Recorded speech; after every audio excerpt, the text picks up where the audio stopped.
Welcome to the Run for God Run Club, where you will find God in a runner's space. Welcome to the Run for God Run Club. This is your one stop each week to be motivated and inspired to get off the couch and onto the running trail where you can, in turn, inspire others to do the same. Well, let's learn, laugh, and leap into running together, giving God the glory for what we are able to do in His name.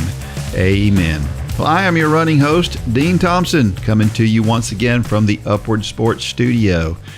You know, we all love running and or walking for some, but did you know that running is not always the answer when things don't go your way? Well, we're going to discuss that. And although I don't know hardly anything about firefighter training, that's hard to say, I'm going to share how it's a lot like running. And back, joining me once again is Run for God founder Mitchell, an all-around nice guy, Mitchell Hollis. How's your week doing, Dean? Oh, great. You know, Are you getting any sleep? I'm really not. I've been getting up at 4 o'clock every morning. Have you really? Yes, I have. Because you don't want to watch the replay. No, I want to. You want to watch the live of it. So we're talking about the Olympics, obviously. That's right. When this comes out, I guess the Olympics are over, aren't they? That's right. Yeah, it will be. Yep. And I just haven't paid attention. I've watched a little bit more than the track and field stuff, but mostly I just keep watching the track and field stuff. So yeah, when it's 4 o'clock in the morning too, I don't have any excuse. I mean, it's like, it's nice because I'm not normally up that time. So I don't feel like I'm wasting my time watching it. You know what I mean? So just getting less sleep. Yeah. Yeah. You know, I haven't watched a whole lot. I've went back and watched several things, which we'll talk about in a minute, where people have said, "Did you see this?" Yeah, and then I'll go watch that. I'll pull it up on YouTube and watch it. But I haven't watched not too much, huh? Hardly any at all live. Yeah, I've watched some of the replays at night because they give the commentary and stuff, which I like. It's kind of like watching the Tour de France live. Is really kind of boring. Yeah, but if you watch the prime time where they've edited and put all the stories in, it makes it a little better. More digestible. It is better. It is better at night for sure. Because I've watched a couple of them in the morning, and then watched it again at night or in the afternoon. The track and field feed, right? Yeah. And then watch the overall feed, and there's two different announcers, and it's fun to listen to the difference. Well, between I mean, it's kind of styles. like this podcast. I mean, stories are great.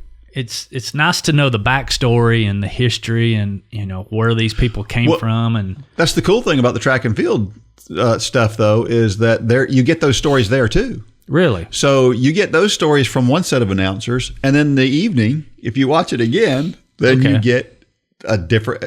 Some of it's the same stories, and some of it's a little bit different, but it's a little bit different take even on the same story. So do they have because I haven't watched any in the mornings really. Like in the evenings, if let's just say let's say they're talking about Shikari, they'll cut away to like a video that they've done in the past of, No, they don't do that. They don't do that in the morning. Okay. No. So they only do that in the evenings. That's right. In prime time. Yep. I got you. Yep. Okay. That makes sense. Yeah. But it's good stuff. Hey, next week's podcast is going to be different, right? Yep, it sure is. It's going to be something we've never done. This is number 230. This is our podcast number 230. And we've done more than that because we've done some bonus episodes and things. So out of 240 episodes, we're going to do something for the first time next week. We have a very famous guest. We do. Very famous. Yep. So stay tuned. We've had Alan Webb, and we've had some pretty famous Dean people. Karnassus. We've had some pretty famous people, but I don't know that we've had any as famous as next week's. Nothing to this level. So stay tuned. Make sure you do. That's right. All right. Our post of the week is from June Westfall Jennings. She said, "A tough few weeks. Dad's passing, followed by 2 very sick dogs, has left me with some major brain fog. Thank God my beagles are now okay. A light 3 miles, followed by 1 mile walk today. Please pray for peace and rest." And we definitely do pray for peace and rest. I couldn't pass this one up because it kind of goes along with this week's story so well. June, she's just a joy. Sure. She's such a fun lady. But it always hurts to see somebody that you like that, and you just can feel it in her words, that she's hurting, and that's always tough. And sometimes when you are in a brain fog, when things are going crazy, sometimes going out for a run kind of clears a little bit of that fog away. It does. Or at least it does for me. Because I think what happens is your brain is kind of working overtime, and your brain just all it wants to do is focus on that one little thing, whatever it is. And you go out and you run, and even if it's something that's really heavy on your mind, a lot of times when you go run, even if it's just for a few minutes of that run, somehow, some way, running will take it away for just a small period of time, and it just, I don't know, makes me feel better. And that's the cool thing about, I would love to have somebody on here at some point who knows the science behind this, because, you know, I've always said fatigue and exhaustion from the brain is worse than physical. 100% agree. Yep. And you can, because I'm not a meeting person. You get much past an hour and I start to do what June describes as brain fog. I mean, it's just like stuff starts getting cloudy. And I've had those days where I have those meetings one after another. And at the end of the day, I'm just completely wiped out, exhausted from not doing anything physical. And how is it that you go do something physical after that and all your energy's back? Yeah. Isn't that weird how that, I would love to know the science. I'm sure I know there's science behind that, but we need to get some neurosurgeon or doctor on here that could explain that. Well, I don't, for me though, when I do that, if I do have one of those really mind intensive days and then I go for a run, a lot of times the first mile or two are a little rough. Yeah. Like you can feel the physical fatigue manifesting itself. Because it's real. I mean, it really is. It's a mental thing that produces a physical thing. Yeah. And a physical thing that does away with a mental thing. So it's really interesting. It is. Yeah. Tells you how much is, I mean, we talk about it all the time about how much of what we do is in our head. Well, that's a prime example. That is quite literally all in our head. That proves and it wipes us out. Yeah. That's crazy. Trivia question from last week was, they dropped 3 sports from the Olympics this year: baseball, softball, and karate. There were 2 new Olympic sports this year. What were they? Well, when I asked this question, I thought I knew what the 2 sports were, and then I realized one of those sports was really just a new event underneath a different heading. So the one new sport is breaking, or we call it breakdancing. I haven't watched any of that. I haven't even seen that it's on. I haven't even seen a graphic that says it's on. I have no interest in watching that. I don't think that should be an Olympic sport. That's just my 2 cents. Now, if you think it should be, that's great. That's fantastic. You know who they should have brought back to kind of launch that sport? What's that? Like bring Kevin Bacon back and the whole Footloose. That would have been a great way to kind of release that sport. It would have got a lot more people on board. It would have, I'm sure. Yeah. The other sport was canoeing. In the canoeing category, kayak cross. This is the craziest sport. Debbie and I have been watching it. This is great. So they take these people and they put them on it's like a slalom course for canoe or kayak in some rapids. And they drop 4 boats off of a platform, 12 and a half feet off of this platform into the water all at the same time. And they race.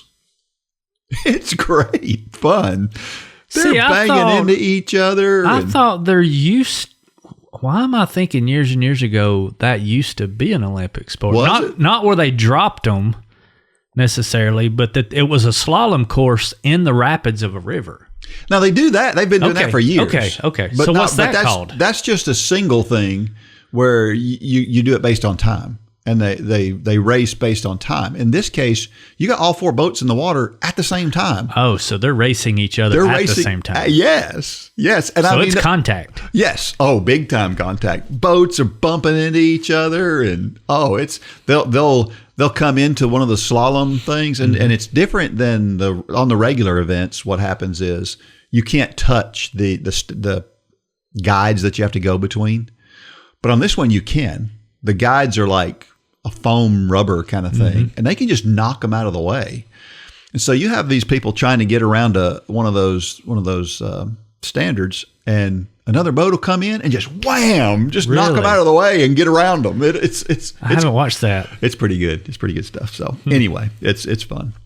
If you haven't seen it, you ought to go check it out. If you can't check it out this year, check it out next Olympics.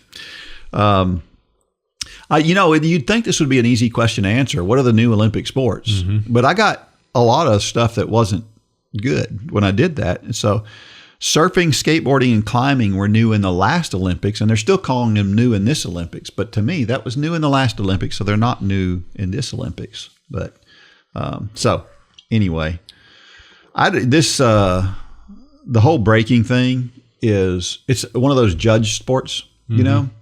And I don't know if you saw, we just had this situation in gymnastics where the American was sixth, and all of a sudden there was some kind of one of the American coaches went over and talked to the judges, and the next thing you knew, they moved that girl up to third, and she bumped somebody off the podium that was about to get on the podium, literally.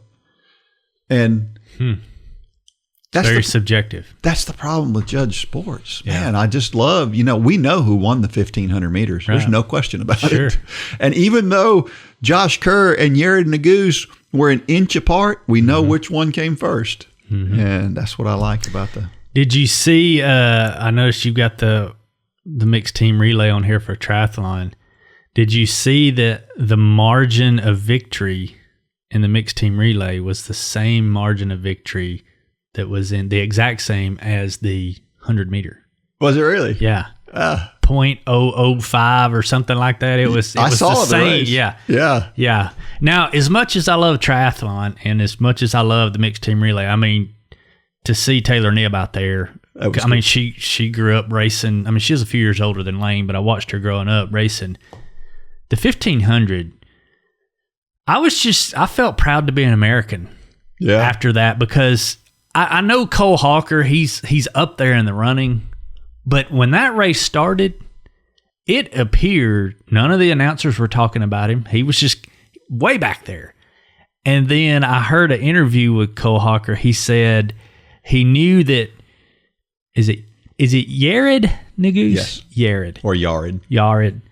He could tell that Yared and Josh were focused on each other. And then Engelbretson, it drove me nuts how the only thing he was focused on, what was he focused on? Himself. The screen. Well, He was watching the screen the whole way, the last 100 meters.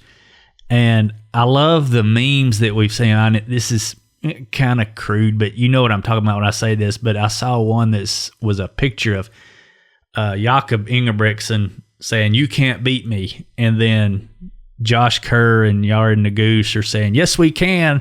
And then Cole Hawker's off to the side saying, "Hold my beer." Because I mean, that's really it was Josh Kerr, Jared Naguse, and Ingebrigtsen. It was their race basically. yeah. And then Cole Hawker just almost out of nowhere. Well, and maybe, I know from what I heard, he's got a kick. That's what he's kind of known for. I picked Cole Hawker to beat Jared Naguse. But did you pick him 100 meters into the race? Sure. Really? Yeah. No, He just seemed like he was. now There was no I'll- chance. I will confess that I thought if he won, it would be a slower race. That they would, the race. I remember you saying that. Yeah, if the race was a 3:29 race or a 3:30 race, I thought Because Cole Hawker had a Ingebrigtsen good took it chance. out hot, didn't he? Yeah. He went out too fast. That's what cost him. Yeah. But yeah, it was a good race though. It was fun to Yeah. watch. But it was it's almost like Hawker couldn't believe it himself. Yeah. I mean, when he came across that line, he was just like, what just happened? Do you know when the last time was that we had two Americans in the top three in the 1,500 meters? I saw that somewhere, but I don't remember the number now. 1912. Yeah. Yeah. Wow. I mean, that's incredible. That's a really incredible thing. Yeah. And then Jared Naguse, he seems just like a salt to the earth guy. Yeah. Cole Hawker seems like a really nice guy. You know my thoughts on Ingebrigtsen. Yeah. But yeah, it was fun to watch. Yeah. It was fun to watch. It was that good. was one of those where somebody texted me and said, "Did you just see?" And I was like, "Nope, I didn't, but I'll go watch it now." Yeah. Upward Sports equips churches to run self-sustaining sports ministries in their communities. Whether you're a sports fanatic or on staff at a church, Upward Sports will give you all the tools you need to run a first-class sports ministry that allows you to reach families in your community. Upward Sports offers basketball, soccer, flag football, cheerleading, volleyball, baseball, and softball through league and camp offerings. At Upward Sports, we want to help your church make a difference and give you increased opportunities to share the gospel. Learn more today at upward.org. That's upward.org.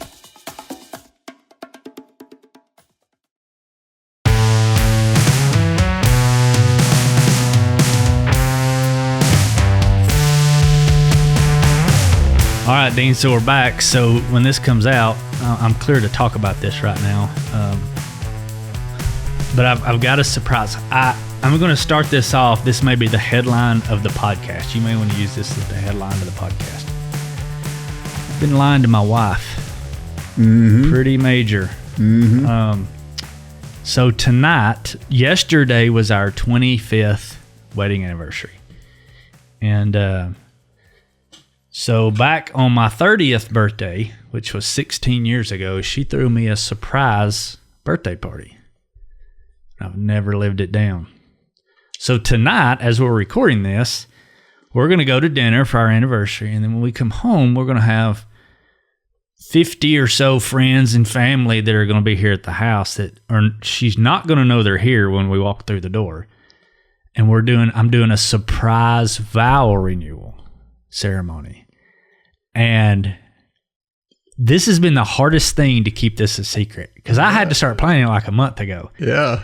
And it's been longer than a month. Has it? Yeah, it's been a long time. A couple of months. Yeah. Yeah. But just a few weeks ago, and she may be hearing this for the first time when she listens to this. I forgot a family member that I didn't invite. Ooh. And so I sent them a text, and I said, do y'all have time for a surprise event on August the 9th? And I was sitting at dinner that night. It wasn't a family, it was a friend. I was sitting at dinner that night. Holly's sitting right next to me. The boys are at the table.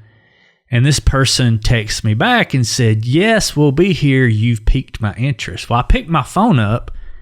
And have I told you this yet? Mm-mm. I picked my phone up and I look at the text and it's to Melanie and Elihi and Holly. And I mean, my heart sank. Oh, no. And she hadn't said anything about it yet. She hadn't said, what's this surprise thing?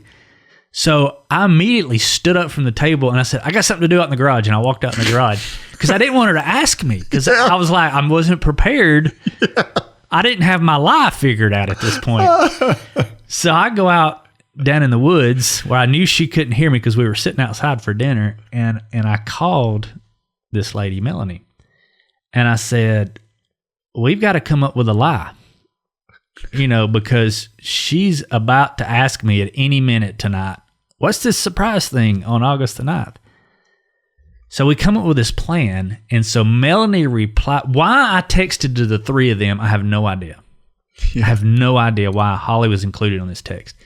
So Melanie replied back, and she said, oh, are you talking about the surprise birthday party for Tom Miner, which is an attorney here in town? Yeah. And I responded, yes, I was supposed to get a head count for who might be coming. And she said, oh yeah, I have that on my calendar. It's already taken care of. And so Holly never asked me about it. And I went so far as right now on my calendar, because Holly and I can see each other's calendars. Yeah. At 12:30 today, it shows surprise birthday party for Tom Miner. So you're going to have to disappear for a little while. So I'm going to go down to the Dalton Country Club and sit for like 20 minutes because I have a feeling she got suspicious of something there. So she's going to be looking at the whole where's your iPhone thing. Yes. Yeah. No, she's probably not. This is me being paranoid. Right. Yeah. But I'm going to go down there and sit for like 20 minutes today at 12:30. And so lying is hard. Yeah. I don't know how people do it. I don't either. I mean, I'm exhausted from a month of this. Just her asking me questions like she thinks my youngest son, he's going to Florida. Well, she thinks that he's leaving before the party. Well, he's not. No. So now I've got my kids in on it. Lying. It's just so stressful. I'm going to come clean tonight. Yeah. Oh, but, good. But yeah, I just, you don't see that done anymore. Vow renewal. I don't know. 25 years. That's awesome. Pretty cool. Good stuff. Yeah. So, well, congratulations. By the way, I feel better that I've confessed to everybody listening that I have lied to my wife, and I will make up for it tonight. I promise. Well, good. Good.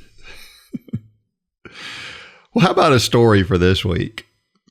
We've got another story from Rhonda Williams, and we talked about just a few minutes ago about how running can make us feel a little bit better if we go for a run. But Rhonda argues that it's not always a good thing to go for a run, and she explains that in this story called Running Isn't Always the Answer. I love running. I love to hit the pavement and feel the breeze on my face. I enjoy listening to the sound of my footsteps, the birds chirping, and the occasional squirrel scurrying up a tree. I talk with God and I feel His presence with me, which brings peace and contentment. I take in the beauty of the world around me and marvel at what He has created. I feel better after a run, calmer, more centered, and ready to tackle my day. Running keeps me healthy physically, mentally, and spiritually, so my first thought when I'm feeling stress is to put on my favorite running shoes and head out the door. It helps me to quiet the chaos whirling around in my head and focus on the problem. However, sometimes running isn't the answer. Sometimes I just need to sit at the feet of Jesus, still and quiet. Sometimes pouring out my heart to Him on my knees and having a good cry is a better choice than running. I went to graduate school to be able to work in a field that is a passion of mine. I poured a lot of blood, sweat, and tears into that program, not to mention money. My graduation day was one of the best days of my life, and I was excited about the future, a new future. After graduation, I sent out a resume after resume and made phone call after phone call. And finally, 2 years after I finished school, I landed my dream job. I threw myself into putting my education to work and also into getting to know my coworkers. I was settling in and things were going well. Just a year later, I was laid off along with 400 other employees. Reduction in workforce, the HR manager said.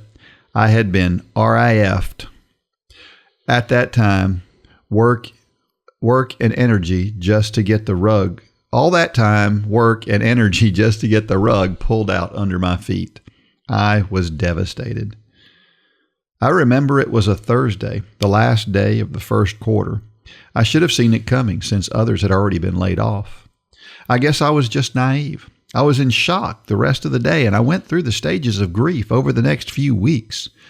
Any major loss can trigger the stages of grief, not just the loss of a loved one. People will grieve the loss of a marriage, a job, an amputation of a limb. I grieved the loss of my dream job. 2 days later, I was signed up to run a very hilly, difficult half marathon. By race day, I was in the anger stage, and I thought about not going.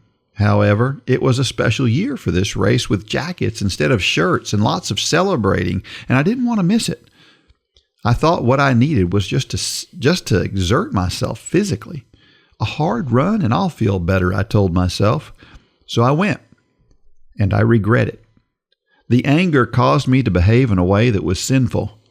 I started to say inappropriate or in a way that wasn't me, but I need to call it what it was, sin. Had my granny been there, she would have said, "You're being ugly," and then probably would have chased me with a switch. Everyone who grew up in the South knows exactly what I'm talking about. Amen. I spent the first few days after the race apologizing and thanking my friends for loving me when I wasn't very lovable. It was a very humbling experience. They were all forgiving and kind, and the memory brings tears to my eyes when I think about their compassion. I was distracted during the race and ran the first few miles too fast. All I could think about was losing a job I had worked so hard to get. I was very confused and hurt. I had felt God with me all during graduate school and was so sure this job was where He wanted me to be. So why? Why, God? I argued with Him and poured my heart out to Him, and by mile 9, I was exhausted and my knees were hurting. I had not been paying attention to my form or pace and was suffering for it. The most difficult parts of the race were behind me at this point, but I still had 4 painful miles to go. I burst into tears. Finally, I shed the tears I needed to shed, breaking out of the anger stage and into the depression stage. However, instead of crying privately at home, I was on a country road with 1,800 other runners. I was very grateful that I was wearing a hat and sunglasses to hide behind. I kept running, although a little slower and with more walk breaks. Every step felt like a monumental effort. Crossing the finish line was more relief than victory. I didn't even put the medal around my neck. I just held it in my hand. All I wanted to do was to get in the car and go home, take a shower, and collapse on my bed. All I wanted was to confess my sin and let Jesus minister to me in the privacy of my bedroom. I realized that a run was not the answer, not this time. Instead, I needed private time with my Lord and Savior. I needed to sit at His feet and be still and know. It's a powerful story, Rhonda. We've all been there. Mm-hmm. I know you and I have. Mm-hmm. Man, for me, just the anger at stuff. I went through a similar thing. My job is different. It wasn't a job I had for a year. It was a job I had 25 years. Mm-hmm. For 24 consecutive years, I had above average performance reviews every single year. It was always good. I was always told I was doing a great job. And I haven't shared this part of this story with just a few people. But I remember we had this director that came into our division who decided he just didn't like me, and I don't know why. I'm going to explain to you maybe why. I don't know if this is the answer or not. But my boss was trying to help with this situation. My boss reported to him, and he said, "Why don't you schedule a meeting and sit down with him and just, if he'd just take the time to get to know you, he would have to appreciate you." I'm like, "Yeah, that's good. I'll do that." So I schedule this meeting and I sit down with him. And this guy, I couldn't believe that somebody told me what he told me. This is what he told me. And even now when I say it, I can't believe somebody told me this at work. He said, "I don't like people who are runners because runners are very selfish people. That's why they spend so much time running." He said, "Now maybe you can overcome that, but I doubt it." Wow. And I thought, I was just dumbfounded. I was ready for any response he had, any problem he had. I was ready for every answer in the world. I wasn't ready for that one. It's like he just attacked what I do, in a way. It was very personal. And so I understand you talk about angry. Ooh, boy, was I angry. And to this day, I've never heard that part of the story. Yeah. Yeah. And I've never seen this guy again. After I left the company, but eventually I just, he wanted to make my life miserable and make me quit. And eventually he was just putting you into a stereotype. That's exactly basically. Yeah. So at least when you're downsizing, you can understand a little bit about why they're doing what they're doing. Yeah. But it's hard though when you feel like God has you where He wants you. Yeah. But anyway, I've never felt more treated more unfairly in my life than I was that day. And but looking back, would you change it? I wouldn't change it. That's my point. That's the cool thing about God. Yes, that's where I was getting to. The devil was all up in my head, and for a solid month, I was miserable. Yeah. I didn't tell anybody I was miserable. It didn't look like I was miserable to anybody on the outside. But when my wife left to go to work and I was sitting at home, when I wasn't on my bike or running, I was miserable. Yeah. It got pretty bad. But now I look back on it and I go, God had a plan. Yeah, I mean, that's why it's good to look back. We've talked about this before. You know, I've went through some pretty horrible stuff, you know, at the end of my former career, and I look back now and I wouldn't change it for the world. I thank God for it. But in the moment, it was, you know, you just want to get revenge, and you're just vengeful and mad, and, you know, going through all the stages of grief that Rhonda talks about. But God works all things. Yeah. Not the things that we're proud of. He works all things for the good of those who love him. And I loved him. I can't completely say I trusted him at the time, but my lack of trust and him bringing me through it in spite of me makes my faith even stronger now, because I'm able to look back on that. And that's right. Now, the next thing that comes up, does it make me 100% strong for the next thing? No, but I hope I'm a few percentage more. I mean, that's the goal, right? That's right. Is to go through all these things so that we can get to the point to where we're like Paul and we're in prison, and whatever our prison is metaphorically, and say, I rejoice. Yeah. I'm not there yet. No, but you're better than But my hope is that I'm more there today than I was when I came to Christ at 19. Yep. You know, it's kind of like something I was going to say tonight at this vow renewal. You know, it's Christ modeled marriage for us in the way that he loves his church. You know, we all like to read that verse. I've got it written down here in Ephesians. Wives, submit yourselves to your husband. We love to read that, don't we, guys? Yeah, but 3 verses later, what does it say? Love your wives. Husbands, love your wives as Christ loved the church. Well, we would be okay stopping at husbands, love your wives, because we can do that. But as Christ loved the church. But what's the goal? He sets a bar we can never reach this side of glory, and we can never reach in our own strength. But the goal is, do I love my wife more now than 25 years ago? I hope so. And I hope it's a different love. For sure. You know, it was honeymoon back then, and my hope is it's more agape today. It looks different. But yeah, kudos to Rhonda for taking the time to look back on this and reflect on it, and seeing herself that she's better today because of that, not worse off because of it. Well, and I'll say this. I mentioned that I spent a month really angry for a month. She only spent, a couple of days, it looks like. A few days. She did good. Well, she said a few weeks. She did. Somewhere in the story, she said a few weeks. But yeah, I mean, I think she did a good job. She, you know, in hindsight, when you recognize it and just acknowledging it. Well, and I think that's where, maturity in our faith comes in. Is we recognize it. Doesn't make it easier, but we recognize what's happening, and we recognize that God is stretching us and pulling us and molding us. That's not an easy process. Metamorphosis is never easy. But it's necessary. Yep.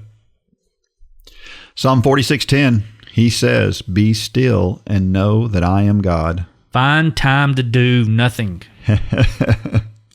Yeah. It's what we talk about all the time. We just, we have a hard time doing that. Well, and in particular, when things go wrong, which is what we're talking about here, what do we want to do? We have to fix it. We have to fix it, and we have to fix it now. You know, the idea of being still when something's gone wrong, just in worldly thoughts and ideas, makes no sense whatsoever. The idea is, as soon as something goes wrong, my attitude is, I got to fix this. Right. And sometimes we can't do that. I was listening to a guy recently. It was a podcast of a guy talking. He spent a lot of time in war zones, in conflict areas. Like, he called them conflict zones. And he talked about putting God first in all the things that he did. And I think that, and these were very tense situations, I think be still and know that I am God is not necessarily, and I'll talk about that here in a minute, but it's not necessarily be still physically. Mm-hmm. But he does want us to take time to focus on him, and that's the whole idea. Right, but I think the posture of being still, especially in our society today, is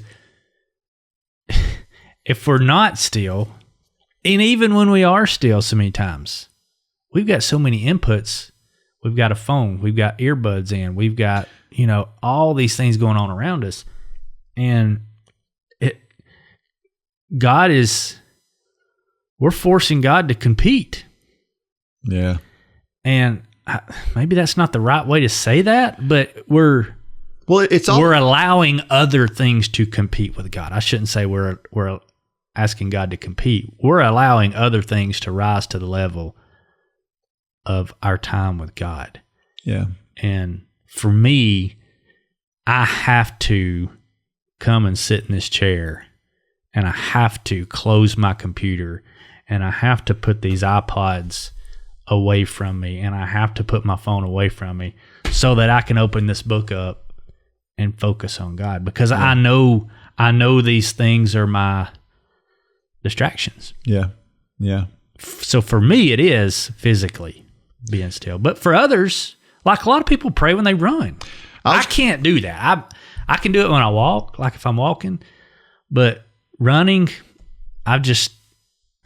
some people say that's their connection. That is their time with God. And I get it. It's just not mine. Yeah. Mine has to be physically still. Yeah. Some of my most powerful spiritual moments have been out on a run. Mm-hmm. There's something, and it depends on the day, and it depends on a lot of different things, but man, I'm astounded sometimes by how powerful it can be. Now I've had driving down the road, if I'll turn the radio off. Yeah. That's good time for me too. See, that's a lot like running. Yeah. Right? You're doing something, but it's something that your body just does. Right. And you don't have to pay attention just white to it. Noise. Yeah. Where you can focus on. Yeah. Exodus 14:14. The Lord will fight for you. You need only to be still. The notes in my Bible say the people were hostile and despairing, but Moses encouraged them to watch the wonderful way God would rescue them. Moses had a positive attitude. How appropriate for this story. Mm-hmm. Once again, we feel this need to do something, but I think we can kind of misinterpret this a little bit, because what does God say? I think it's the verse right after it. He says, why do you cry out to me? Tell the sons of Israel to go forward. He's telling them to take action. Yeah. Again, the idea is to be connected to God. That's what he's saying, is be connected to me, not necessarily be physically still. Mm-hmm. This is the one time in the Bible where I feel like it's God saying, quit praying. Yeah. Stop praying. I've told you what to do. Now do it. Now, because praying in this scenario was kind of stalling. Right. Right. God, you've told me to walk into this water, but it's water. And there's an army coming after us from behind. This is a no-win, so let's pray. Well, God had already told him what to do. Yep. Yeah, I think God's, in this case, God is saying, don't get in my way. You're getting in my way. Sure. Now get out of my way. Yeah. And I think that's powerful. Again, what Rhonda was saying in the story is being still for her meant not focusing on something like this race. It meant instead focusing on what God wants to tell her. Now, she mentioned being still quiet in her bedroom. Mm-hmm. That may be the best place for her. Could have been somewhere else. Sure. Mark 4:39 says, he got up, rebuked the wind, and said to the waves, quiet, be still. Then the wind died down, and it was completely calm. He said to his disciples, why are you so afraid? Do you still have no faith? Yeah, it's easy to throw stones at the disciples there. Yeah, it is. But we do this every day. Yeah. Because what do we say? We talk about the disciples, gosh, they saw him heal people. They saw him raise people from the dead to heal sicknesses. And even in the Old Testament with the children of Israel coming out in Exodus, and we say, I mean, he was providing a pillar of fire at night and a cloud by day, and manna was raining down from the sky. How did they not have faith? But you and I look back on our own life. Mm-hmm. We can see all the places where God just did miraculous things, and then we still have the audacity to say, God, where are you? Yeah. Where are you today? Well, the problem that I have with that analogy when people say that, they had all this stuff is, well, okay, then if they had this stuff right in front of them and they didn't believe, then what you're saying is that you believe less than they did because you don't see it, right? Meaning you don't really believe then. If you say you have to see it to believe it, then you're Thomas. You know what I'm saying? You've lost me there. What I'm saying... When you argue that, well, they had this stuff in front of them, so they should have been more faithful and done what God wanted them to do because they saw this stuff. Well, then if we're making that argument that right. They saw it, so they should believe, then what I'm saying is, well, then I haven't seen it. So does that mean I don't believe? If I don't take action, then I'm just as guilty as they are. No, I think that's my point. We are just as guilty. Yeah, I'm taking just that step further though, and saying that's like saying you don't believe when you say, well, they saw it and they didn't believe. It's the same thing as you saying, well, I just don't believe. No, that's what I am saying. Yeah, I mean, it's we like to throw rocks at them. We like to point fingers at them when we need to look at the 3 or 4 fingers point. Does your thumb actually point back? 3 fingers pointing back at you. We like to make judgments of others when we all do this. We just need to acknowledge it. Yeah. Because what do they say? Acknowledgement is the first step. Dealing with a problem, the first step is admitting you have a problem. Yeah. And we all have this problem. And if you're saying you don't, you're wrong. What is known as wrong. Well, the other thing about this too is that, and you've said this before, fear and faith cannot coexist. They cannot, if you increase your fear, your faith goes down. Sure. If you increase your faith, your fear goes down. Sure. It's like a seesaw. Yeah, it really is. And so the idea is you want your faith as high as possible, because if you do that, then your fear is non-existent. Sure. Question: have you ever worked really hard for something and then had it taken away? How did you deal with it? This experience was very humbling for me. Hopefully, I will deal with it more gracefully next time, if there is a next time. Really hoping there's not a next time. I think we all have. I've got a point in my life, a dark spot in my life that was a kind of a failed business in the economy, and everything just went wrong, and it started off with the actions of some others, and for so many years I held resentment against those people, and I didn't break free from it until I showed up at their house, knocked on their door, and said, I forgive you. Mm-hmm. Hardest thing I've ever done. One of the hardest things I've ever done. Now, that wasn't for them. Yeah. That was for me. Yeah. Because I think even to this day, those people think, why did I need forgiveness? They see that they didn't do anything wrong. Yeah. That's beside the point. Mm-hmm. The point is, if you hold on to whatever it is, if Rhonda would have held on to that, if I would have held on to that, if you would have held on to that, it's going to destroy nobody but you. Yeah. And the instant you allow God to do a work in you to where you can forgive and forget. Not forget. We shouldn't forget. Forgive. You don't want to forget because you don't want to repeat. But the moment you can forgive and release that and truly hand it over to God, then you're free. Yeah, for sure. Sports is the best way to see this. We just were at the Olympics. Sure. I've seen several people in the Olympics that they worked their whole lives. Mm-hmm. They finally get to the Olympics, and maybe they're throwing the shot put, and they don't get a mark because they foul, and they're out. They're done. They're nothing. That quick. And they were a gold medal threat, and yet they get nothing. And I mean, that's got to be really hard to deal with.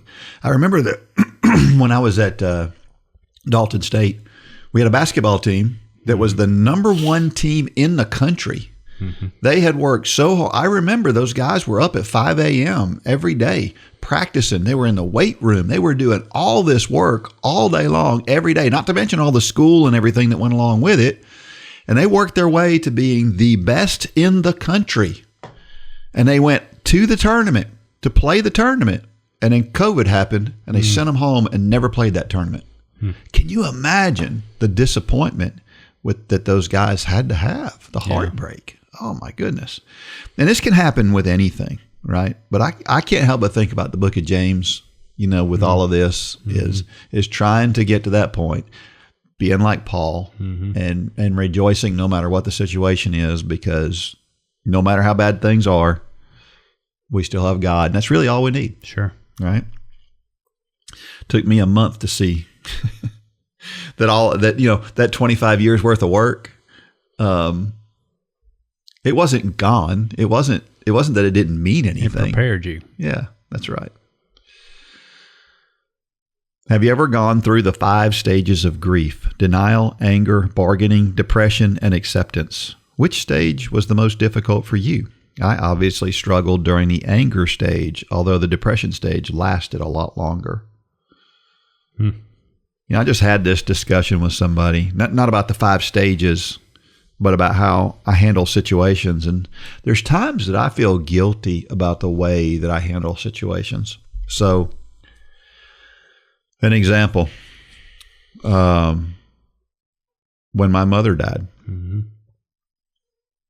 that's a devastating thing. She meant as much to me as anything. And she was gone, just in the blink of an eye. She's gone. And there were times that I grieved pretty hard. There were times I cried. There were times where it hurt really bad. And to this day, there's still times I call her name out because, it hurts. But it only hurts for a second. And then I'm done with it. It doesn't hurt me as bad as it hurts other people. I don't know if that's a good thing or a bad thing, but I feel guilty about that sometimes. Because of the 5 stages of grief, the only one that I deal with really is the anger one.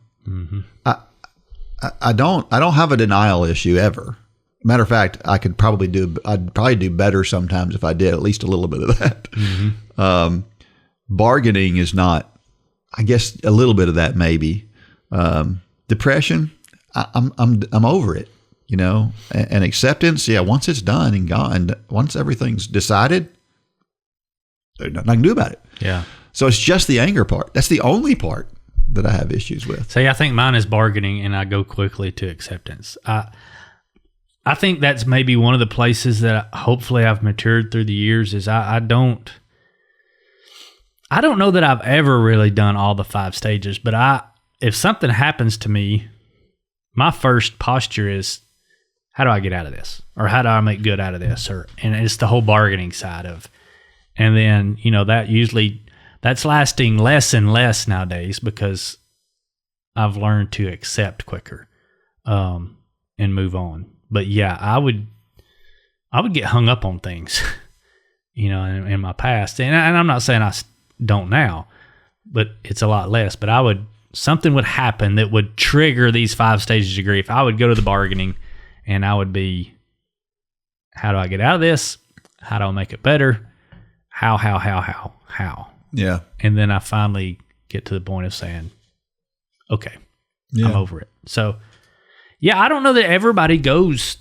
I don't know I don't know what the science says or what psychologists say, but I don't know that everybody goes through the 5 stages. Yeah. Or if they do, it's very quick. Yeah. It's just it's a thought and then move on. Yeah. This is why I have a hard time when people, I know this probably doesn't have anything to do with this podcast, but whenever I see people, like somebody goes and they they shoot up a school or something. And then you look in their social media and they were angry people. And they say, well, we should have seen this coming. We should have done something about it. And I'm thinking, wait a minute. I think this is really something that bothers me, because I think I've been angry enough in my life at times where somebody could think that of me. You know, if somebody was going to put people in jail or do something to people for being angry, I could have been in trouble in the past. Yeah, you can't legislate morality. No, and you can't expect that just because somebody there's always going to be evil. Yeah, there was in Paul's day, and there is today, and there will be in the future. That's just one of the facts of life. There will always be evil. That's right. Do you make time to sit at the feet of Jesus and just be still? I'm very much a doer, so sitting still is difficult for me. This experience taught me the value of taking time to be still and listen for His voice.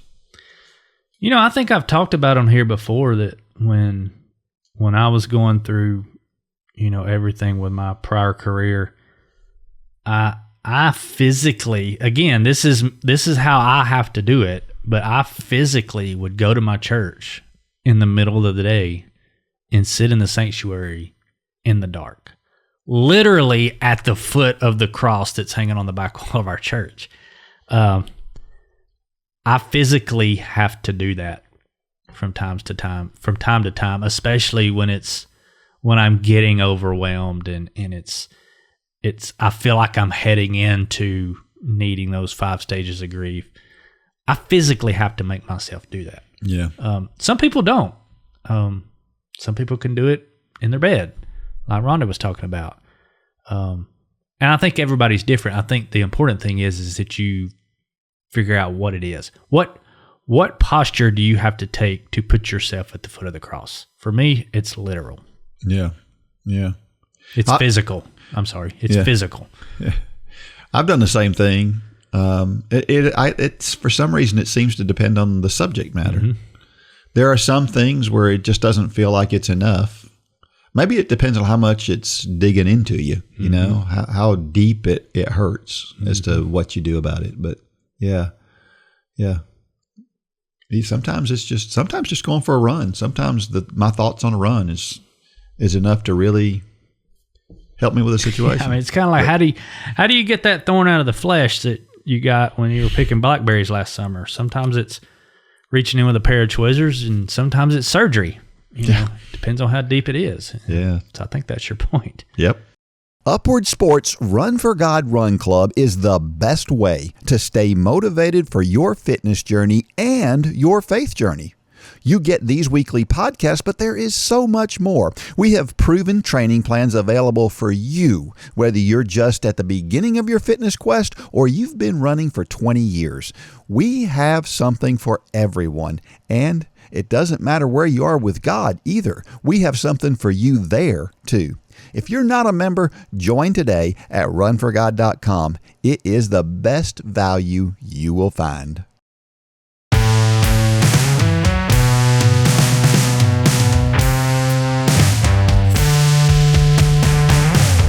All right, how about a little training debate? What do you think is more important, volume or intensity? That's a trick question. No, I think obviously I've had the luxury of reading through your notes here, but I don't think there's a good answer to that. I think there's a lot of. What do you think it depends on? Your goals, probably the biggest one. Are you looking to just finish something, or are you looking to win something? Yeah. Do you think it matters individually, the person? Sure. Yeah. There's so many variables there. I'm just sitting here thinking about the people that we've actually coached in the past. I think obviously volume is very important, but volume alone is not going to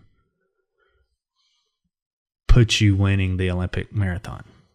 Right. Intensity is very important, but intensity is not going to put you winning the Olympic marathon. Yeah. So I think it's both and. I think when it comes down to which is more important, and that in that example, they're both equally as important. Yeah.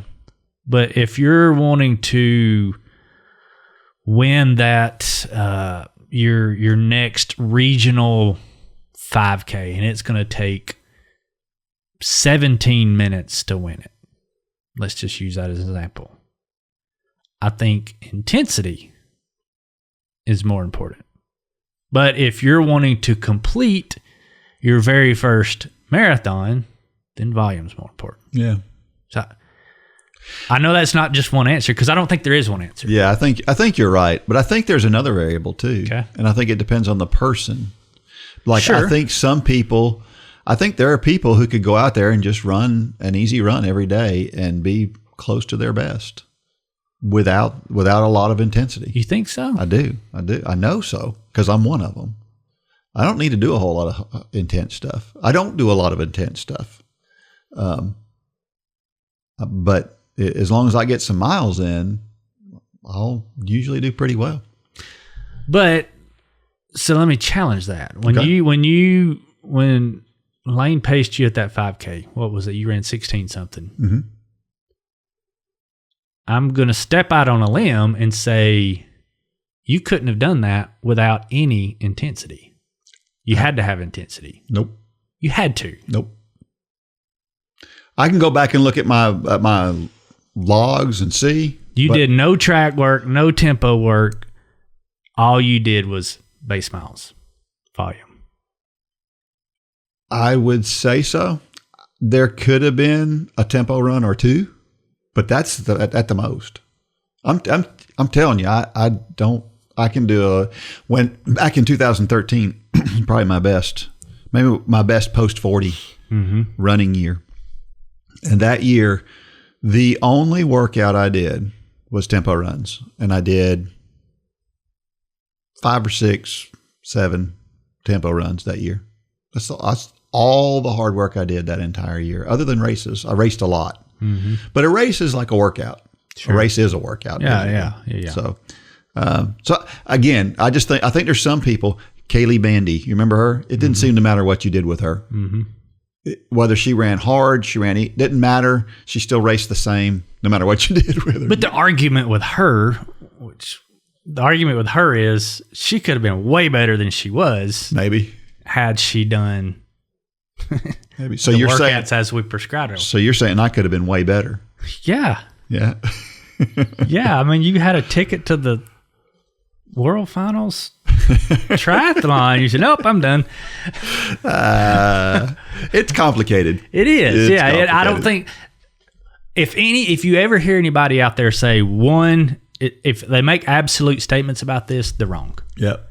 Because it's just so many variables. And I think that's where, if you're looking for a coach, or you just got to be careful and listen to people who understand. Not that we understand completely, but we understand a lot. Yeah. And that's why, I will never compete with Google, in coaching. I've had people that I've coached in the past, and they come up and say, well, Google said this. I'm like, well, then go talk to Google. Yeah. Because I'm not going to compete with that, because there is so much information out there nowadays that says this is the best, this is the best, this is the best. And we've said it many times.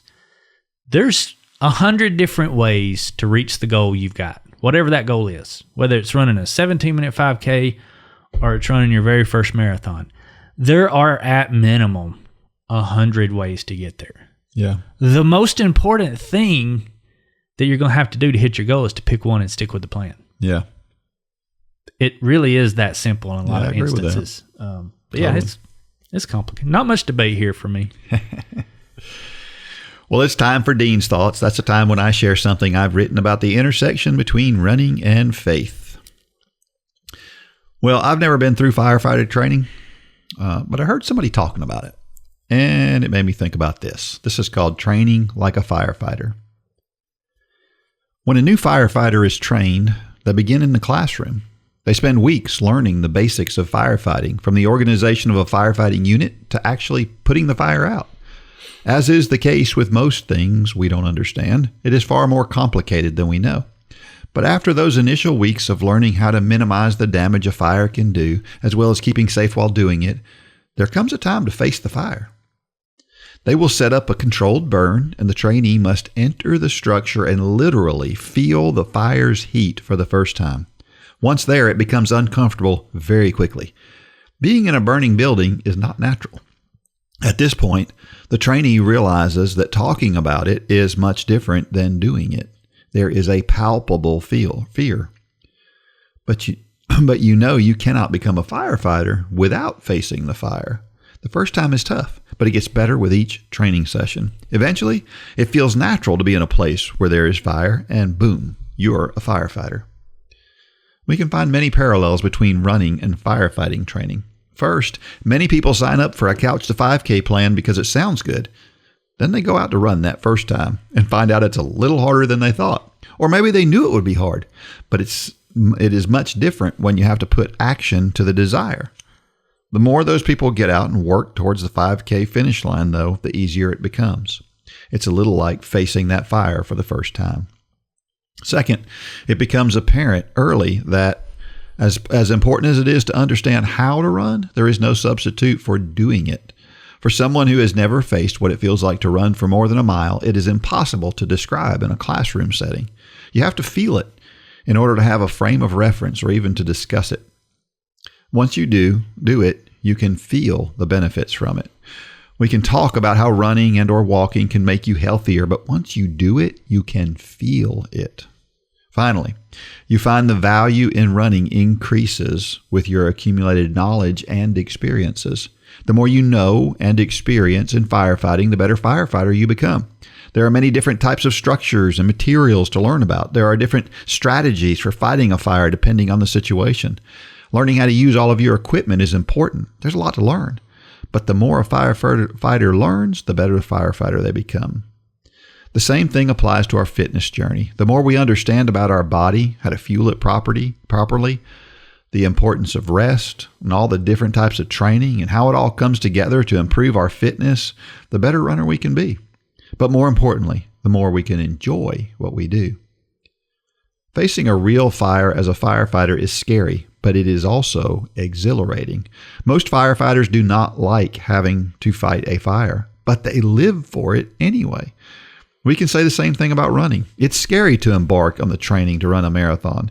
It's even scarier to step to that starting line, but it is exhilarating too. Although we don't want to put our body through all of that, we do want to do it at the same time. I have met a fair number of people in my life who are simply scared of God. Not the sense that God is going to strike them down or something, but because they think they're going to lose some freedom by having to live by some new set of rules. I get it. Change is hard, no matter what it is. But the freedom that Jesus talked about in Luke 4:18 is different than the traditional view of freedom. Jesus talks about setting us free from the bondage of sin. It is not a freedom to do what we want to do, but a freedom to do what we ought to do. I've lived under both definitions of freedom, and the one Jesus offers is 10 times better. But you have to experience it to understand just how spectacular it is. There are a lot of similarities between firefighter training and training for a marathon. And there are many similarities with both of those and following Jesus too. You have to experience them to fully understand them. And if you will embrace the fear of taking them on, you will be glad you did. That's a great story, Dean. I think firefighters are adrenaline junkies, don't you? Mm-hmm. That you kind of have to be. Yeah. To do that kind of a job. And that whole idea of being scared is part of the enjoyment, I think, of it. It's like going to a haunted house. You know, when you go to a haunted house, we go to a haunted house to be scared. Mm-hmm. Now, does that make any sense at all? Yeah. Yeah, and it's a healthy fear too. And that sounds so counter scriptural because the Bible says 365 times do not fear. I guess it's a different fear because I used to ride bulls.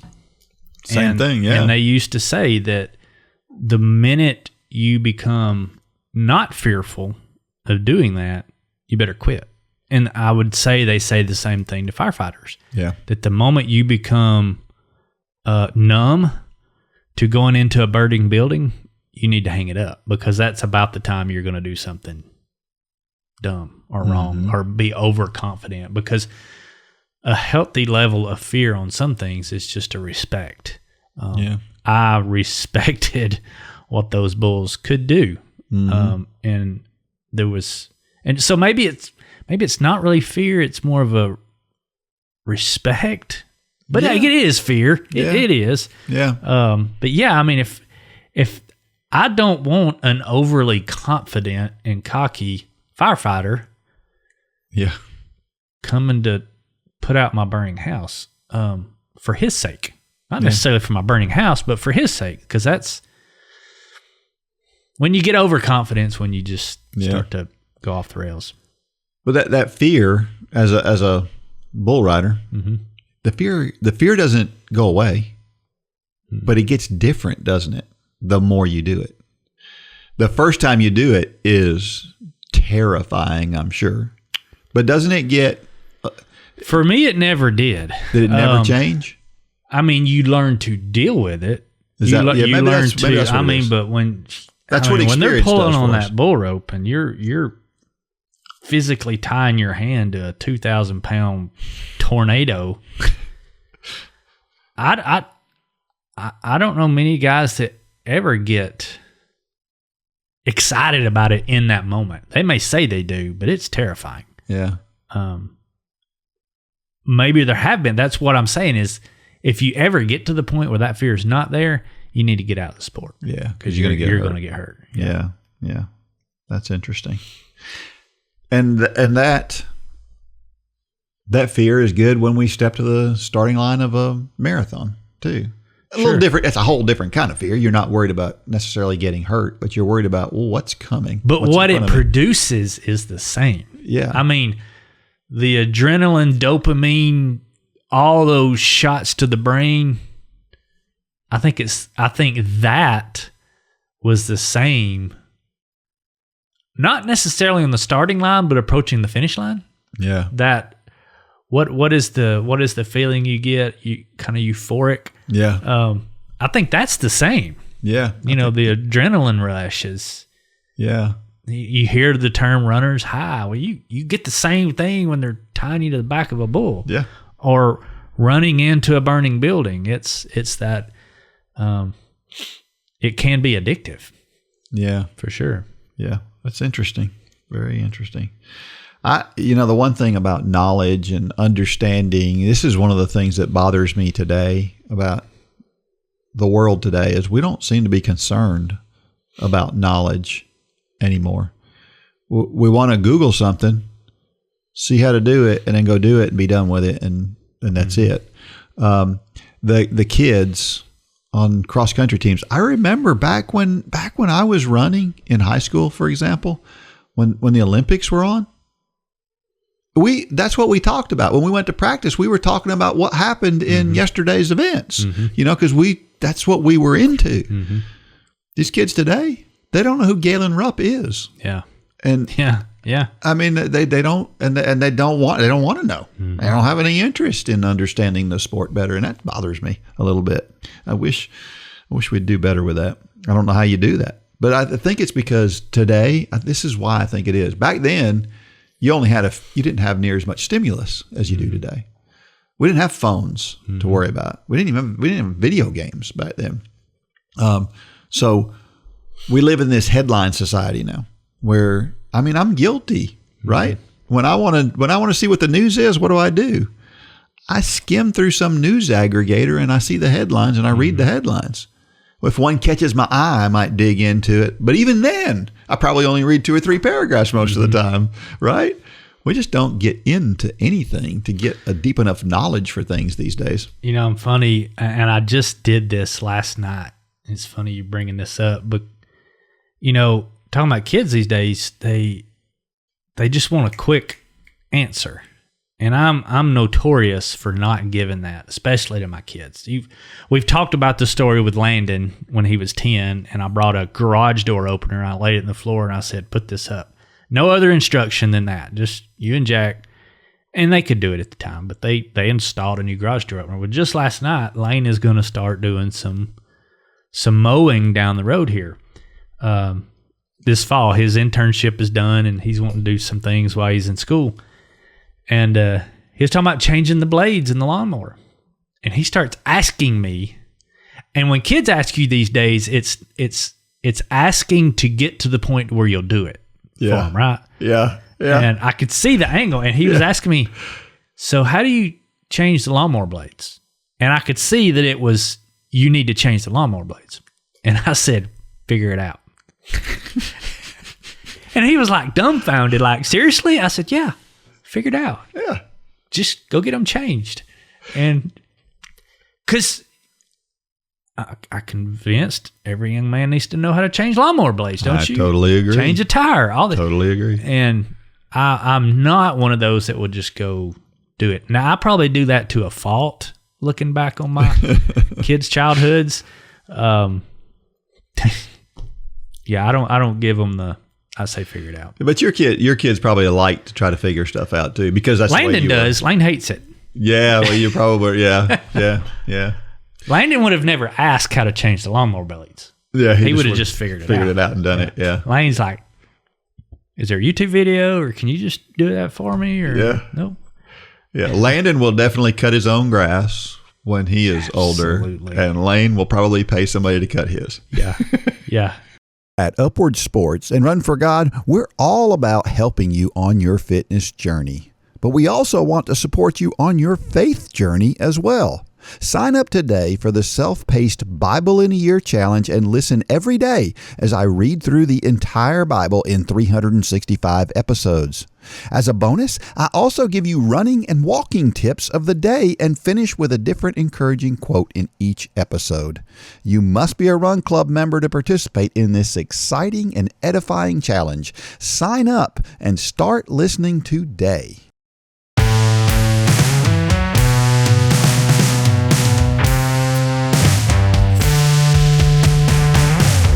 Every week I share a reason why running is so awesome. And this week. It makes watching the Olympics that much better. We may not be running as fast as those guys and those ladies that are out there on the track, but at least we know that what they do is hard, and we know a little bit about what it feels like to do what they do, to push themselves to their limit. But I said this again this year. I said this last time around, because there was... What race was it? It was the 400 or the 800. There was one guy in the race. You're like, how did he make it to the Olympics? He was so far behind each other. Well, do you know what they do, don't you? No. They have these provisional spots. I'm going to talk about that in a story here in a little bit. Well, I've always said that in the Olympics, they need a Joe Blow out there running, because when they're all running. But take that Joe Blow and watch and see how fast they run. Like, there was a guy in the 800. No. I'm saying they need me out there in the 800, because you have no framer in the marathon when they're all running 4:30 pace. Yeah. It's not impressive. I know. Because everybody's... It looks so easy. But if you saw them passing me out there running, you'd be like, whoa, that's insane. That is true. But you have no frame of reference. And that's why... I think every race needs to have Mitchell out there running, because then you could say Mitchell was a pretty fast guy in his day, but it's like he's sitting still. It's true. Yeah, because even some of those provisional people, like this morning, I was watching, there were 800-meter repechage rounds. So these are all the people that didn't make it through, and they're getting one last chance. And there was one guy that finished like way after. Was he in a else. white kit? I don't remember. This guy was in a white kit. I can't even remember what country it was, but he was like, and it was a fairly short race, maybe 800 or 400. And it was like, how? But I say that, and he was still only like 5 seconds off, which would be 30 seconds faster than me. That's what I was going to say. This guy that looked like he was an also ran, and he was really, really slow, ran like 155. Yeah, he would 800. Smoke everybody in the southeast United States. Yeah. Good stuff. Well, we already talked about the 1,500 meters. There were 2 other races. If you didn't catch the 400 meters, Quincy Hall was in 5th place with 100 meters to go. 5th. And he won the gold medal. He looked so ugly finishing. Like, I just don't know that you can look like you're running any harder than Quincy was running. He ran the 4th fastest time ever. I mean, he ran fast. The guy that he beat, Matthew Hudson Smith, was, I mean, it looked like he had it. Yeah. And, man, he came back. It was amazing. Great. If you haven't seen it, go back and watch it. And then my favorite was steeplechase, Kenneth Rooks. Kenneth Rooks, when you look at him, he looks like somebody that would be in your church. Yeah. Just a nice, clean-cut guy who he looks, like an altar boy. White, a little whiter skin than a typical runner. Looks like a nerd. He goes to BYU, or did go to BYU. And it just doesn't look like much. Well, he was ranked 15th out of 16 in the steeplechase. And so it's like, well, I thought he could finish higher than that. I thought he would finish higher than that. And in the middle, at the very, 3 laps in, he's in dead last place. And I'm thinking, oh, well, I thought maybe he had more than that. And then you notice a couple laps later, he's moved up a little bit. And then the next thing you know, he's right in the thick of things. And then going into the last lap, the guy takes the lead. I mean, runs into the lead. And I'm like, look at Rooks. I mean, I'm getting fired up. I'm getting so excited watching him go. And he starts to open up a gap. And I'm like, what is going on? I'm living in the twilight zone. And this guy, and then all of a sudden, El Bakali, the defending champion and the guy who hasn't lost in years, he realizes, wait a minute, this is for real. I need to get on it. And so he takes off. Well, Lameka Girma, who is the world record holder, latched on to El Bakali, and they start running up towards Rooks. Well, as they're running up towards Rooks, Girma just put on this unbelievably hard surge, and he's trying to pass El Bakali before he passes Rooks. And he hits a hurdle and goes down so hard. I've never seen anybody land so hard off a hurdle. He hit the hurdle with his trailing knee, and it spun his body around. He landed flat on his back, and his head it knocked him out, completely cold. They had to take him off in a stretcher. Dean, I'm going to say something. What? I'm going to cut you off. I think you missed your calling. I know, right? I'm sitting here. You know what's going through my head? What? Because for everybody out there listening, Dean didn't look at one single note the whole time he was saying everything he just said, which was a word salad in my head. You're the Larry Munson of track and field. Oh, no, not Larry Munson. No. Go Dogs. Oh, no. It's infectious watching how excited you are about these races. Well, this race was exciting. Yeah. Well, Kenneth Rooks, he goes into that last water jump. He's still in the lead. He comes off the water jump in the lead, and they get to that last barrier. Just before the last barrier, Bakali passes him. And then there's a Kenyan guy, I can't remember his name now. He comes up, and it looks like he's going to pass him. And Rooks comes off that last jump, and he just digs down just that much deeper. And just like Quincy, he just looked ugly doing it. Just got everything he had into it. And you thought, well, the Kenyan's going to pass him. Yeah. He held him off. And he was gaining on Bakali. It was the most heroic effort I've seen on a track, maybe ever. It was awesome. Crazy. Kenneth Rooks, he's my hero. So there you go. That's the update from the Olympics. And I don't know if you saw Julien Alfred won the 100 meters. For women, and I love her story. So I found this, and this is from Yahoo Sports. It says Julien Alfred awoke at 5 a.m. on the morning of the Olympic 100 meter final, feeling like she needed some extra inspiration. The St. Lucia sprinter opened her journal and wrote the words, "Julien Alfred, Olympic champion." She also pulled up videos of some of Usain Bolt's Olympic victories. She goes through and a few hours later, of course, she wins the Olympic 100 meters. This lady who's from St. Lucia, who used to run around barefoot, it's just an inspiring it's the first story. medal ever for St. Lucia. First medal ever for St. Lucia. Of course, she comes back later and wins silver in the 200. But I mean, just a neat story about she just kind of, she loved Usain Bolt, and she just wanted to be like Usain Bolt. And it says Alfred's victory is the culmination of a journey that she began in St. Lucia's capital city, Castries. I don't know if that's how you say that or not. With her running barefoot in her school uniform. She eventually secured the attention of her school teachers when she began beating the boys in her first and second grade classes. With tears welling up in her eyes Saturday night, Alfred described the heartbreak of her beloved father's death when she was 12. For months, she quit running after he passed, unable to bear the thought of doing their shared passion by herself. He'd always be so boastful of his daughter being a future Olympian, Alfred said.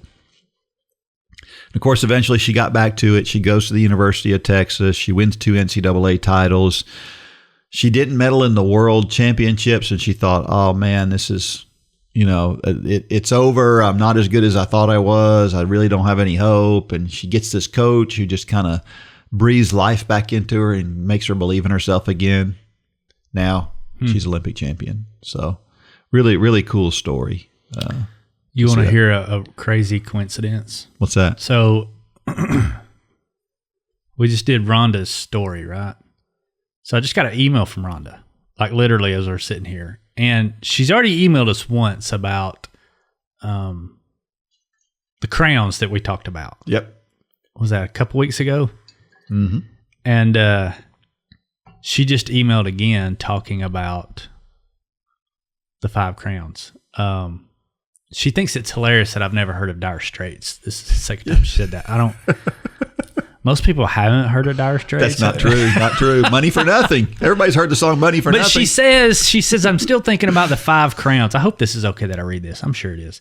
Such an interesting subject. I've been researching and found that David Jeremiah has a good article on it. I saw a metal display hanger that said, always earned, never given. And it made me think of the crowns. While salvation is a gift, the crowns must be earned.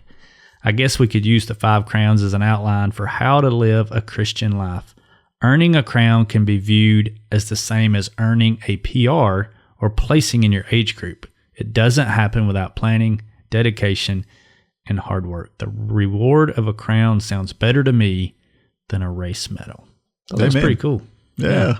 Thanks, Rhonda. That's good stuff. She let it off with saying, "Hey there, country boy." Do I really sound that redneck on these podcasts?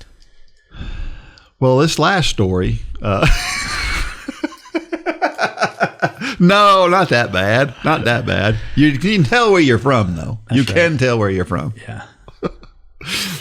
I do have this one last story that I wanted to share. You mentioned the people that are way back. They have these universality spots, they call them, right? And they're awarded to these small countries who they don't have anybody who qualifies for an Olympic event. So they give away these spots so those countries can be part of the Olympics. Mm-hmm. And it's a neat thing. So the Solomon Islands were offered a men's and women's 100-meter spot. And so for the women, the spot went to a lady by the name of Sharon Firisua. Who is Sharon Firisua, you say? Well, Sharon Firisua finished 72nd in the last Olympics in a different event, the marathon. So this lady, she tried to qualify to get back to the marathon, and she didn't qualify, and so they gave her this 100-meter spot. So this lady has now competed in the Olympics in the marathon and the 100 meters. She has got to be the only person ever that has ever done that. That's pretty awesome, don't you think? For sure. That's a cool story. Last question, trivia question, and this is our last Olympic question. The USA has won 3 times as many medals as the next highest nation. That's crazy, huh? Over the year, and I'm talking about over the years. That's probably even more than that, this Olympics. But there are some events we have never won a medal in. Name one of those events. If you're the first one to send that to dean@runforgod.com, and you're a member of Run Club, you will win $20 off in the Run for God store. So I've got a trivia question for you to put you on the spot. Oh, man. And I'm going to butcher this, so it's not going to be exactly, the statistic is not going to be exactly how I say it, but you're going to get the gist. So I heard a stat the other day that said that there is a non-nation entity that if you put it in the medal count, that it would have, like in the last Olympics, it would have been like number 6 or 7. And you know how they rank them, the nations, by medal counts? Mm-hmm. Well, this entity is not a nation, but it's an entity. And it would have been one of the top medal counts.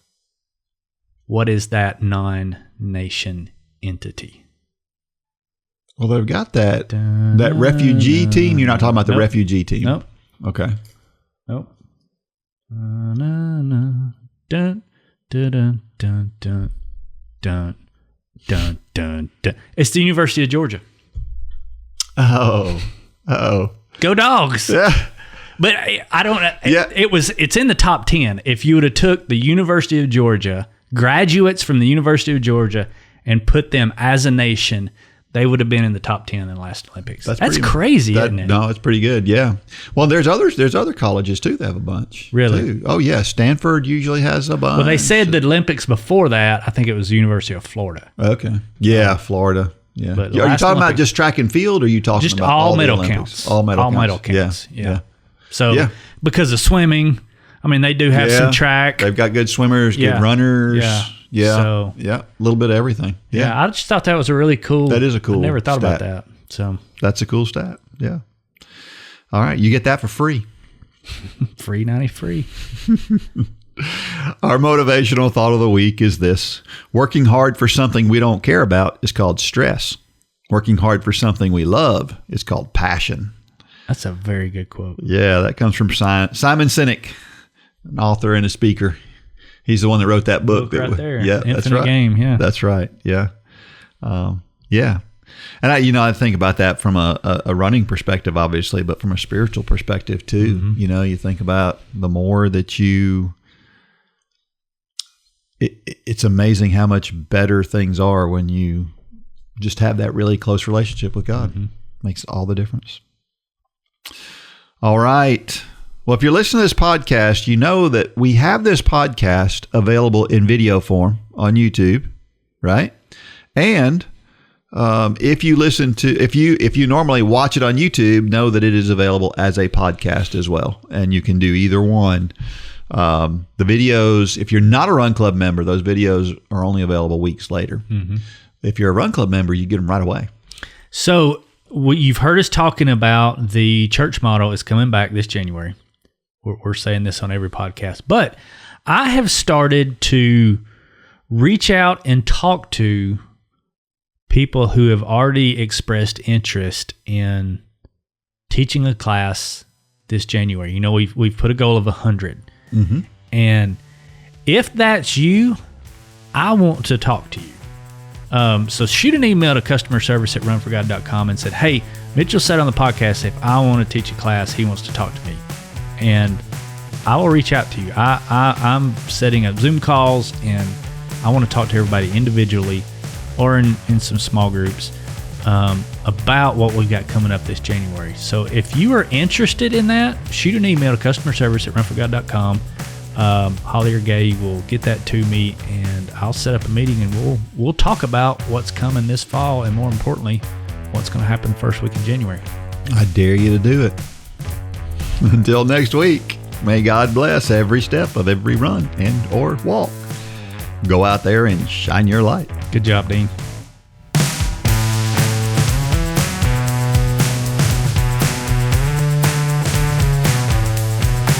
For more information about the Run for God ministry, go to runforgod.com. If you have questions about your salvation, click on the Peace with God tab. There's nothing more important. Thanks for joining us today.